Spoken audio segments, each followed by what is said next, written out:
Hello दोस्तों, कैसे आप लोग? हमेशा की तरह मस्त और ज़बरदस्त मस्त रहिए, एकदम स्वस्थ रहिए और अच्छे से तैयारी करते रहिए। सीटेट की कंटिन्यू वीडियो डाल रहे हैं। जिन बच्चों ने अभी तक के प्रीवियस लेक्चर नहीं देखे तो मैं उनको सजेस्ट करूंगा कि प्लीज़ एक बार जाके देखिए। बहुत अच्छा कंटेंट डाला हुआ है हमने कंटिन्यूसली। तो उसी सीरीज़ में आज का जो टॉपिक रहेगा हमारा बहुत इंपॉर्टेंट टॉपिक है। और मैं जब इसके प्री वाई क्यूज़ देख रहा था तो मैंने देखा अरे यार, इसके तो बहुत सारे क्वेश्चंस आए हुए हैं, तो ये टॉपिक आपको ज़रूर आना चाहिए। ठीक है, तो टॉपिक रहेगा हमारा light and it's properties.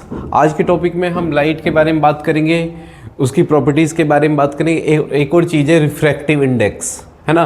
Refractive index क्या होता है वो थोड़ा डिटेल में समझेंगे। ठीक है, तो चलिए स्टार्ट करते हैं हम लाइट एंड इट्स प्रॉपर्टीज़। देखो, सबसे पहले लाइट है क्या? खुद लाइट की बात करें तो light is a form of energy. Light is a form of energy which gives the sensation of vision, which gives the I'm sorry sensation of vision, जो हमें देखने में मदद करे, है ना। लाइट खुद नहीं दिखाई देती लेकिन लाइट हमारी देखने में हेल्प करती है, ये बात ध्यान रखना। तो लाइट एक फॉर्म ऑफ एनर्जी है एक ये, और जो हमें क्या देती है, एक सेंसेशन ऑफ विज़न देती है। मतलब देखना इसी के कारण पॉसिबल। अगर लाइट नहीं है तो अंधेरे कमरे में क्यों नहीं दिखाई देता? इसलिए नहीं दिखाई देता क्योंकि वहाँ पे लाइट नहीं होती है। ठीक है, अगर बात करें प्रॉपर्टीज़ ऑफ लाइट की तो इसकी कुछ प्रॉपर्टीज़ हैं वो ज़रूर पता होनी चाहिए। प्रॉपर्टीज़ ऑफ लाइट, है ना। तो प्रॉपर्टीज़ ऑफ लाइट में सबसे पहले हम करेंगे light is a transverse in nature. Light is transverse in nature. Light मतलब ट्रांसवर्स इन नेचर की होती है। ट्रांसवर्स का मतलब क्या समझते हैं आप? बताइए, ट्रांसवर्स का मतलब क्या है? ट्रांसवर्स का मतलब है, देखो ये जो है वेव दो तरीके की होती है हमारी, ट्रांसवर्स एंड लॉन्गिट्यूडनल। ये मैं आपको साउंड में भी पढ़ाऊंगा। ठीक है, ट्रांसवर्स वेव कौन सी होती है? जिस वेव में जो पार्टिकल है वो कैसे ऑसिलेट करते हैं? परपेंडिकुलरली। मतलब देखो, ये लाइट, ये हमारी डायरेक्शन ऑफ प्रोपगेशन है। क्या ये डायरेक्शन ऑफ प्रोपगेशन? मतलब लाइट इस तरफ जा रही है, प्रोपगेशन। लेकिन जो पार्टिकल्स है अगर वो ऐसे वाइब्रेट करे परपेंडिकुलरली 90 डिग्री पे ऐसे वाइब्रेट करे, इसका मतलब क्या होगा कि इसको बोलते हैं हम ट्रांसवर्स नेचर। क्या बोलते हैं इसको? Transverse nature. क्लियर है? तो लाइट की एक्चुअली जो नेचर होता है वो ऐसा होता है, लाइट ऐसे ट्रेवल करती है। सर हमने तो पढ़ा लाइट स्ट्रेट लाइन में ट्रेवल करती है, उसका रीज़न मैं बताऊंगा। ठीक है, कि हम उसको स्ट्रेट लाइन क्यों कहते हैं। देखो, एक्चुअली लाइट जब ऐसे ट्रेवल करती है तो जो लाइट की, ये पहले इस चीज़ को समझो ज़रा, है ना। ये यहाँ से यहाँ तक के इस पोर्शन को बोलते क्रस्ट और नीचे वाले पोर्शन को बोलते ट्रफ। ठीक है, एक ट्रफ से ट्रफ की दूरी, या क्रस्ट से क्रस्ट की डिस्टेंस, इसको बोलते हैं हम वेवलेंथ। क्या बोलते हैं बच्चा? वेवलेंथ बोलते हैं। क्लियर है? ओके, अच्छा, इसको क्या बोलते हैं? यहाँ से वेव स्टार्ट हुई आधी साइकिल, और यहाँ एक हो गई पूरी साइकिल। समझ में आया? ये हाफ साइकिल, ये हाफ साइकिल। एक हाफ साइकिल जो कंप्लीट होती है इसको बोलते हैं 1 फ्रीक्वेंसी, है ना। ये 2 हो गई फ्रीक्वेंसी, 3, 4, 5, 6। एक सेकंड में ऐसी जितनी साइकिल बनती है, फ्रीक्वेंसी नहीं साइकिल बोलते हैं बेटा। यहाँ से यहाँ तक कि एक साइकिल हो गई है, ये हाफ साइकिल, ये हाफ साइकिल। ठीक है, जितनी साइकिल्स बनती हैं एक सेकंड के अंदर उसको बोलते हैं फ्रीक्वेंसी, है ना। जैसे मान लो एक सेकंड के अंदर 60 hertz is the unit of frequency, या 60 टाइम्स बोल दो। अगर मान लो एक सेकंड के अंदर ये 60 साइकिल्स बनाता है तो इसकी फ्रीक्वेंसी 60 हर्ट्स हुई। आपको पता है लाइट की फ्रीक्वेंसी, विजिबल लाइट की बात करें स्पेशली, क्योंकि लाइट तो बहुत बड़ा स्पेक्ट्रम होता है, इसके अंदर तो सारी आती है, एक्सरे आती है, गामा रे आती है, सारी रेज आती है ना। Visible, UV rays, okay, gamma rays, microwaves, तो ये सारी रेज आती हैं। लेकिन अगर मैं बात करूं विजिबल लाइट की, तो पता है विजिबल लाइट की फ्रीक्वेंसी कितनी होती है? लगभग होती है ये 4 × 10⁻14 हर्ट्स से लगभग 7 इंटू, रफ आइडिया दे रहा हूँ मैं, 10⁻14 हर्ट्स तक, 7 × 10⁻14 हर्ट्स, मतलब बहुत ज़्यादा होती है ये, है ना। ठीक है। ये थोड़ा ये वाली वैल्यू हो सकती है, कुछ अलग हो सकती है, लेकिन ये आएगा नहीं एग्जाम में। लेकिन ऑर्डर देखो जरा, मैं ऑर्डर की बात कर रहा हूँ। ऑर्डर का मतलब क्या है कि 10⁻14 हर्ट्स। 10⁻14 हर्ट्स का मतलब समझे, 10⁻14 हर्ट्स का मतलब है 1 के पीछे 14 जीरो लगा दो, 14 जीरो, यस बच्चा 14 जीरो लगा दो। इतनी बार 1 सेकंड के अंदर इतनी फ्रीक्वेंसी बना देती है ना। तो इसका मतलब लाइट अगर हम देखें तो 1 सेकंड के अंदर ऑलमोस्ट कैसे चलेगी, इतनी फ्रीक्वेंसी बनाती हुई चलेगी। मैं जनरली आपको विजुअलाइज कराने की कोशिश कर रहा हूँ कितनी सारी फ्रीक्वेंसी होगी। तो लाइट कुछ इस तरीके से ट्रैवल करती है, जो कि हमें बाद में एक बीम की तरह, एक स्ट्रेट लाइन की तरफ ट्रैवल करती हुई दिखाई देती है। इसलिए हम बोलते हैं लाइट किस लाइन में ट्रैवल करती है, स्ट्रेट लाइन में ट्रैवल करती है। एक्चुअली उसके अंदर ये चीज़ है, अगर हम डिटेलिंग में देखें तो अगर लाइट एक बीम की तरह जा रही है तो उसके अंदर एक्चुअली ऐसे बनती हुई जा रही है, जिसकी फ्रीक्वेंसी बहुत हाई है ना। अगर स्पीड की बात करूं मैं, स्पीड ऑफ लाइट कितनी होती है? Speed of light is 3 × 10⁸ metre per second, यानी लगभग 3 लाख किलोमीटर। वैसे तो ये 2.999 किलोमीटर पर सेकेंड होती है। 1 सेकेंड के अंदर लाइट लगभग 3 लाख किलोमीटर ट्रेवल करती है। 1 सेकेंड के अंदर लाइट यहाँ से लेके चांद तक जा सकती है, ठीक है। और सन तक पहुँचने में 8 मिनट 20 सेकेंड लगते हैं, आपको पता ही है, ठीक है। तो लाइट बहुत फास्टेस्ट ट्रेवल करती है, पता ही है आपको। लाइट की स्पीड सबसे फास्टेस्ट होती है, सबसे ज़्यादा होती है बेटा, समझ के क्लियर है? Okay, next is light do not require any medium to propagation. Do not require medium for propagation. For propagation, light को चलने के लिए कोई मीडियम की ज़रूरत नहीं पड़ती, क्योंकि लाइट ट्रांसवर्स नेचर की होती है। तो लाइट खुद एक ट्रांसवर्स नेचर की है, जिसको मीडियम की ज़रूरत नहीं पड़ती। बीच में आप देखिए, जैसे सन और अर्थ के बीच में जो लाइट आ रही है, बीच में कोई मीडियम नहीं है, स्पेस है, उसमें भी ट्रेवल करती है। क्लियर है? तो light do not required any medium, ठीक है। लाइट डज नॉट रिक्वायर्ड, ठीक है, डज नॉट आएगा, does not require medium for propagation, ठीक है। ओके, नेक्स्ट इज, और क्या हो सकता है? अब मैं बात करूं, ठीक है, मोटा मोटा ये चीज़ है। हाँ, एक और चीज़ ध्यान रखना, ठीक है। When medium changes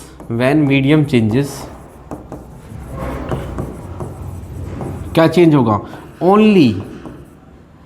only speed and frequency and wavelength changes. Wavelength change होगी, but not the wavelength, but not the frequency. Frequency कभी चेंज नहीं होती, है ना।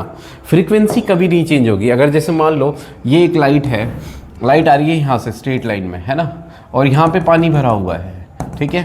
अब लाइट इस मीडियम में जा रही है, मान लो ये है रेयर मीडियम, रेयर मतलब हल्का मीडियम जो होता है, और ये हमारा डेंसर मीडियम है। डेंसर मतलब भारी मीडियम, ठीक है। ओके, जैसे अगर मैं वाटर और ग्लास की बात करूँ तो कौन सा डेंसर हुआ? डेंसर हुआ ग्लास, क्योंकि ग्लास ज़्यादा भारी होता है किससे? वाटर से। तो कंपैरेटिवली है यहाँ पे कि कंपैरिजन में कौन ज़्यादा भारी है। तो हवा, मान लो यहाँ पे एयर है हमारे पास और ये वाटर है, ठीक है। तो इसमें जो डेंसर मीडियम है, ये हमारा डेंसर मीडियम है हमारा, ठीक है। तो इसके अंदर अगर लाइट जाएगी तो देखो ध्यान रखना, इसके अंदर जब लाइट आएगी तो ये फ्रिक्वेंसी, जैसे मान लो अगर लाइट ऐसे ट्रैवल कर रही है, देखो लाइट ऐसे ट्रैवल कर रही है ना। अगर भारी मीडियम आ जाएगा, डेंसर मीडियम आ जाएगा, तो वेवलेंथ घट जाएगी, इसकी स्पीड कम हो जाएगी इसकी। आप सुनो, समझो, थोड़ा सा समझो। मैं देखो, अगर ये लाइट ऐसे जा रही है यहाँ पे, है ना, ऐसे जा रही है, ये मान लो यहाँ से यहाँ तक की वेवलेंथ है, यहाँ से यहाँ तक इसकी वेवलेंथ है, यहाँ से यहाँ तक, ठीक है। वेवलेंथ को हम लैम्बडा से रिप्रेजेंट करते हैं, ये वेवलेंथ है, यहाँ से यहाँ तक जा रही है, ये इसकी वेवलेंथ है। जब ये मीडियम में, डेंसर मीडियम में जाएगी तो थोड़ा सा श्रिंक हो जाएगी, है ना। श्रिंक हो जाएगी तो मतलब क्या हो जाएगा? इस तरीके से ट्रैवल करेगी ये, जिसकी वजह से क्या होगा? स्पीड क्या होगी? कम हो जाएगी, है ना। स्पीड क्यों कम हो जाती है? देखो, जब भी डेंसर में जाएंगे तो स्पीड कम हो जाएगी। आपको भी मैं बोलूँ, एक तो हवा में भागना है, एक चलो बीच में भागना है पानी के अंदर, तो आपकी स्पीड स्लो हो जाएगी। ऐसे ही जब लाइट ट्रेवल करती है डेंसर मीडियम की तरफ, तो उसमें उसकी फ्रीक्वेंसी क्या हो जाती है? उसकी वेवलेंथ कम हो जाती है। वेवलेंथ कम हो जाएगी। मतलब वेवलेंथ का मतलब क्या है कि जैसे अगर ये हमारे ये ऐसी है तो ये पास आ जाएगी, मीडियम इसको मीडियम के साथ इंटरेक्ट करेगा ना जब लाइट, तो इसका मतलब ये श्रिंक हो जाएगी, पास हो जाएगी, है ना। पास होने का मतलब ये नहीं फ्रीक्वेंसी बढ़ जाएगी, क्योंकि आप कहोगे सर साइकिल बढ़ जाएंगी, है ना, ज़्यादा हो जाएंगी। अरे भाई साइकिल नहीं बढ़ेंगी। आपके पास मान लो एक स्प्रिंग है ना, स्प्रिंग को खींच लो, स्प्रिंग में मान लो 10 छल्ले है ना, आप उसको खींचोगे तो भी तो 10 ही रहेंगे ना, बस उनकी डिस्टेंस बढ़ जाएगी, वेवलेंथ बढ़ जाएगी, है रहेंगे तो 10 ही छल्ले, उसमें 10 ही स्पाइरल रहेंगे, है ना। हेलिक्स तो उतने ही रहेंगे, छल्ले तो उतने ही रहेंगे, बस उनकी क्या होगी, डिस्टेंस कम होती है, बढ़ जाती है। तो सेम ऐसे ही लाइट का है, लाइट जब ट्रेवल करती है एक मीडियम से दूसरे मीडियम में, तो बस जो है वेवलेंथ इंक्रीज और डिक्रीज होती है। वेवलेंथ इंक्रीज डिक्रीज होगी तो स्पीड पे फर्क पड़ेगा, समझ में आया, स्पीड पे फर्क पड़ेगा। वेवलेंथ कांस्टेंट होती है, वो फ्रीक्वेंसी कांस्टेंट होती है, फ्रीक्वेंसी कांस्टेंट होती है, समझ गए। दो चीज़ें चेंज हो जाएंगी, कौन कौन सी, स्पीड कहाँ है, लिख देता हूँ दोबारा, स्पीड और वेवलेंथ, समझ में आया, ठीक है। क्या हो जाएगी हमारी, फ्रीक्वेंसी कांस्टेंट रहेगी। क्या चेंज रहेगी बेटा, फ्रीक्वेंसी कांस्टेंट रहेगी हमारी, ओके। तो when light medium changes the speed and wavelength changes, तो स्पीड और वेवलेंथ चेंज हो जाती है, हमारी क्या कांस्टेंट रह रही है, हमारी फ्रीक्वेंसी कांस्टेंट रहेगी, क्योंकि number of cycles, number of helix तो हमारे उतने ही रहेंगे। फिर क्या चेंज होते हैं, सिर्फ हमारे वेवलेंथ चेंज होती है, और क्या चेंज होती है, हमारी स्पीड चेंज होती है। क्या चेंज नहीं होगी, फ्रीक्वेंसी चेंज नहीं होगी। क्या चेंज नहीं होगी, फ्रीक्वेंसी चेंज नहीं होगी, समझ गए। दोबारा देख लो, स्पीड और वेवलेंथ चेंज होती है, फ्रीक्वेंसी नहीं चेंज होगी, नंबर ऑफ साइकिल्स नहीं चेंज होंगे, वो उतने ही रहेंगे फ्रीक्वेंसी, समझ में। तो हमेशा क्या चेंज हो जाते हैं, स्पीड और वेवलेंथ चेंज हो जाते हैं। क्लियर है बेटा, ओके। नेक्स्ट आगे करते हैं हम, PYQs लगाएंगे। पहले हम एक और चीज़ मैं बताऊँगा यहाँ पे। अब आते हैं हम रिफ्रैक्टिव इंडेक्स पे। अब रिफ्रैक्टिव इंडेक्स क्या होता है, देखो रिफ्रैक्टिव इंडेक्स को बोलते हैं हम इसको n से रिप्रेजेंट करते हैं, और इसका फॉर्मूला होता है speed of light in vacuum upon speed of light in medium, speed of light in medium. Clear है, इन मीडियम, यानी इसको हम स्पीड ऑफ लाइट को c से रिप्रेजेंट करते हैं, स्पीड ऑफ लाइट मीडियम को हम v से रिप्रेजेंट करते हैं। n बराबर होता है हमारा c/v। c तो हमारा फिक्स है, c कितना है, speed of light in vacuum कितना होता है, 3 × 10⁸ मीटर पर सेकेंड। लेकिन जैसे जैसे मीडियम होता है उसकी स्पीड ऑफ लाइट उसकी चेंज होती रहती है उसमें। जैसे अगर डेंसर जितना भारी मीडियम हुआ तो उसमें स्पीड कम होती चली जाएगी, क्यों, क्योंकि ज़्यादा श्रिंक हो जाएगी, वेवलेंथ ज़्यादा डिक्रीज हो जाएगी। क्लियर है, ओके। तो n = c/v होता है, यानी रिफ्रैक्टिव इंडेक्स इन्वर्सली प्रोपोर्शनल होता है किसके, वेलोसिटी के। जैसे मान लो एक का रिफ्रैक्टिव इंडेक्स, हाँ एक चीज़ और, ये यूनिटलेस होता है। कैसा होता है रिफ्रैक्टिव इंडेक्स, यूनिटलेस। क्यों, क्योंकि ऊपर भी स्पीड है नीचे भी स्पीड है, तो स्पीड से स्पीड की यूनिट कट जाएगी, है ना। ऊपर भी स्पीड मीटर पर सेकंड, नीचे भी मीटर पर सेकंड कट जाएगी, तो यूनिटलेस है ये, है ना। और n की वैल्यू हमेशा ग्रेटर देन 1 रहेगी। काहे 1 से ग्रेटर रहेगी, क्योंकि भाई speed of light in vacuum हमेशा ज़्यादा रहेगा speed of light in medium. जैसे 3 × 10⁸ है, और किसी मीडियम में ये 2 × 10⁸ है ना। तो 10⁸ से 10⁸ कट जाएगा, तो 3/2 कितना आ जाएगा, 1.5, यानी उस मीडियम का रिफ्रैक्टिव इंडेक्स कितना होगा, 1.5 होगा। समझ में आया, हमेशा c ज़्यादा रहेगा v से। क्लियर है, तो हमेशा n की वैल्यू 1 से ज़्यादा आएगी, ठीक है। अच्छा, अगर एक मीडियम में मान लो एक का रिफ्रैक्टिव इंडेक्स 1.33 है और एक का 1.5 है ना। रिफ्रैक्टिव इंडेक्स 1.5 है, 1.33 है, बताओ किस में स्पीड फास्टर रहेगी, स्पीड ऑफ लाइट किस में फास्ट ट्रेवल करेगी, बताओ इसमें कि इसमें। बेटा रिफ्रैक्टिव इंडेक्स इन्वर्सली प्रोपोर्शनल है स्पीड के, मतलब अगर ये ज़्यादा रहेगा तो ये कम रहेगा, ये ध्यान रखना। रिफ्रैक्टिव इंडेक्स ज़्यादा रहेगा तो स्पीड कम रहेगी, तो रिफ्रैक्टिव इंडेक्स इसका ज़्यादा है तो इसमें स्पीड क्या होगी, कम रहेगी। इसका रिफ्रैक्टिव इंडेक्स इसका कम है इसके कंपैरिजन में, तो इसमें स्पीड ज़्यादा रहेगी। समझ में आया, तो इन्वर्सली प्रोपोर्शनल ध्यान रखना, स्पीड ऑफ लाइट और रिफ्रैक्टिव इंडेक्स इन्वर्सली प्रोपोर्शनल होते हैं। क्लियर है बेटा, ओके। अब क्वेश्चंस करते हैं इसके, ठीक है। Which of the following properties light can be use to explain the phenomena of shadow formation. बताओ कौन सी चीज़ शैडो फॉर्मेशन करती है। सबसे पहले light travel in straight line, बिल्कुल। अगर देखो लाइट ट्रैवल नहीं करती, लाइट मान लो ये मीडियम है, शैडो दिख रही है मेरी कहीं पे नहीं। अगर मान लो लाइट यहाँ पड़ती है, लाइट अगर स्ट्रेट ट्रैवल नहीं करती, मुड़ जाती, तो इसकी शैडो बनती नहीं बनती। क्यों, लाइट यहाँ मुड़ के यहाँ चली जाती। तो लाइट स्ट्रेट ट्रेवल करती है, इसका मतलब क्या होगा, शेडो बनती है। तो बिल्कुल सही बात है ये, इसलिए शेडो बनती है ये, ठीक है। Light travels eight height speed, इसका कोई मतलब नहीं है शेडो बनने से, ये बिल्कुल नहीं है। Light is composed of 7 colours, light 7 colours नहीं, इससे इसका भी कोई मतलब नहीं है कि लाइट 7 कलर से बनी होती है। क्लियर है, लाइट हमेशा 7 कलर से होती है। कौन कौन से कलर होते हैं, विबग्योर, अगर सारे कलर को मिलाएंगे तो वाइट लाइट बनेगी, ध्यान रखना। वी मतलब वॉयलेट होता है, आई मतलब इंडिगो होता है, बी मतलब ब्लू होता है, और जी मतलब ग्रीन होता है, वाई येलो होता है, ऑरेंज रेड। समझ में आया, ठीक है। ये इंक्रीजिंग वेवलेंथ के अकॉर्डिंग है, मतलब वेवलेंथ सबसे ज़्यादा किसकी होती है, रेड कलर की। जैसे ये मगर अगर मान लो वायलेट कलर की वेवलेंथ है तो रेड कलर की सबसे ज़्यादा वेवलेंथ होगी। वेवलेंथ यही तो होती है, ये वाली डिस्टेंस है ना। तो light is composed of 7 colour, 7 colour का कोई मतलब नहीं है।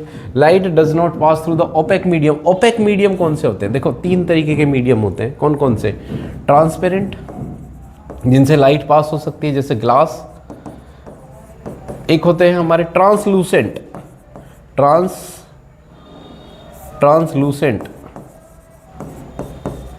ट्रांसलूसेंट कौन से होते हैं, जो मतलब धुंधले होते हैं, जैसे फॉग हुई है ना, जिनसे लाइट पार्शियली पास होती है। वो होते हैं ओपेक, ओपेक मतलब अपारदर्शी, जिसमें डू नॉट पास, जो light rays do not pass, जो लाइट पास नहीं होती है उसको बोलते हैं ओपेक मीडियम। क्या बोलते हैं बच्चा उसको, ओपेक। तो लाइट ओपेक मीडियम से पास नहीं होती, बिल्कुल सही बात है, तभी तो शेडो बनेगी, है ना।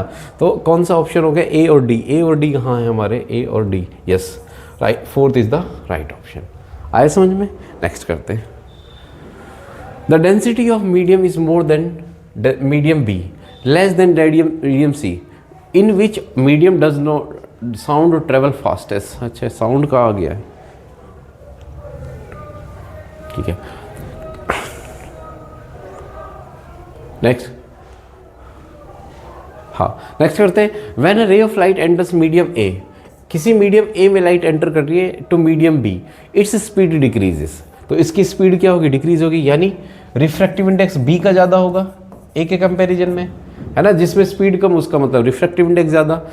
When light enters from medium A to B, तो इट्स की स्पीड डिक्रीज होगी। On further entering the medium C, its speed increases.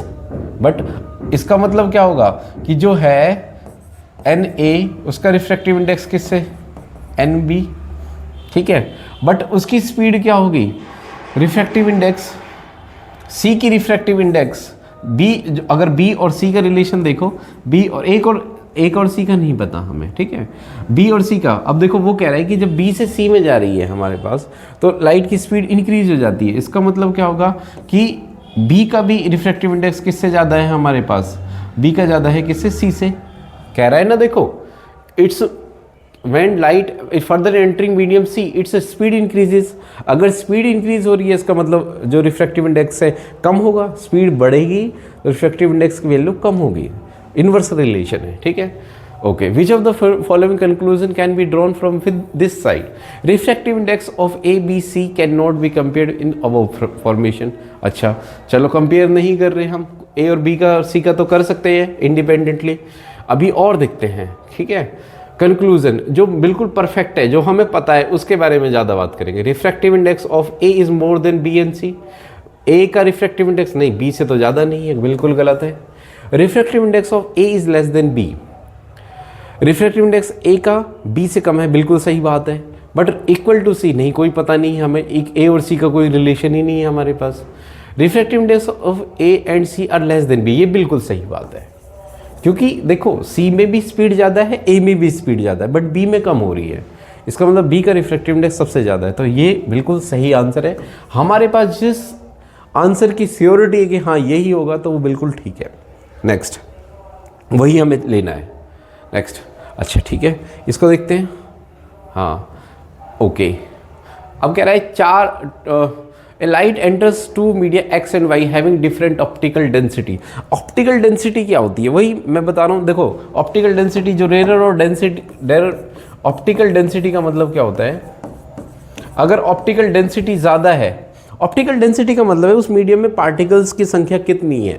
जैसे पानी है और ग्लास है ना, ऑप्टिकल डेंसिटी हमेशा ट्रांसपेरेंट मीडियम की रहती है। जो ट्रांसपेरेंट मीडियम है, जैसे ग्लास हुआ, वाटर हुआ। अब देखो ग्लास उठा लो, इतने एरिया में ग्लास और इतने एरिया में मैं ले लूँ वाटर, किस में ज़्यादा पार्टिकल होंगे? ग्लास ज़्यादा कॉम्पैक्ट है, ज़्यादा सिकुड़ा हुआ है, ज़्यादा कठोर है। क्यों? क्योंकि उसमें ज़्यादा पार्टिकल है कंपैरेटिवली वाटर। तो ग्लास की ऑप्टिकल डेंसिटी ज़्यादा है, यानी ऑप्टिकल डेंसिटी का मतलब रिफ्रैक्टिव इंडेक्स ज़्यादा है। क्या ज़्यादा है? रिफ्रैक्टिव इंडेक्स ज़्यादा है। किससे? वाटर से। ग्लास का रिफ्रैक्टिव इंडेक्स ज़्यादा है, ऐसे ही वाटर का रिफ्रैक्टिव इंडेक्स ज़्यादा है। किससे? एयर से। समझ में आया? ओके ठीक। तो ऑप्टिकल डेंसिटी मतलब क्या होता है? मोर पार्टिकल्स। इसके अंदर मतलब मोर पार्टिकल्स है या मोर डेंसर है। ये मोर डेंसर है, मतलब ज़्यादा डेंसर होगा तो ज़्यादा रिफ्रैक्टिव इंडेक्स होगा। मोर रिफ्रैक्टिव इंडेक्स, मोर रिफ्रैक्टिव इंडेक्स मतलब लेस स्पीड। क्या होगी बेटा? लेस स्पीड होगी उसके अंदर। ठीक है, ओके ठीक, okay.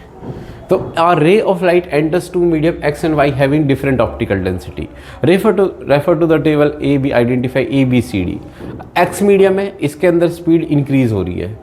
Change in frequency of light A, बताओ अगर x के अंदर स्पीड इंक्रीज हो रही है तो इसकी फ्रीक्वेंसी क्या होगी? बताओ। फ्रीक्वेंसी तो कभी चेंज नहीं होती, तो कांस्टेंट फ्रीक्वेंसी आ जाएगी, नो चेंज।